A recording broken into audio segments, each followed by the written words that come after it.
Hey everybody, it's Julie from McEachern Design. Today I'm going to show you how to make the Rustic Farmhouse Bead Garland. Earlier I made a tutorial on how to whitewash the beads, and now I'm going to show you how you put the beads on with the knots in between. So to start your project, first thing you do is cut the length of the twine that you require, and for example, if you're going to make a 1 meter long garland, cut 3 meters of length, just because you're going to have those knots in between, so it takes extra twine. So 1 meter, cut 3 meters of twine. And then the next thing I do is put sticky tape around the end, wrap it around. It just prevents the twine from fraying, and it makes the beads go on a lot easier.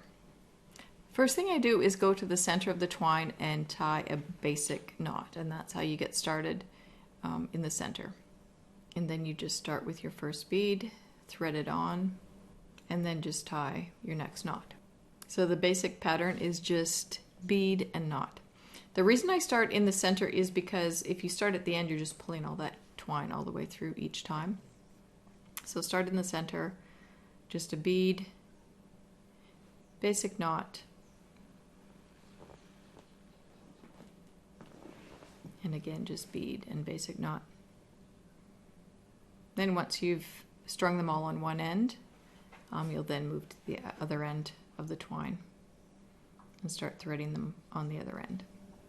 So now you just move to the other end of the twine. Again, we put sticky tape on the end to stop it from fraying.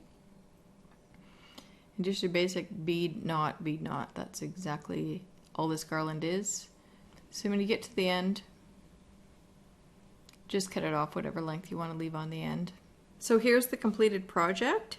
If you liked this project today, please subscribe for more DIY tutorials, and thank you for watching. Happy crafting!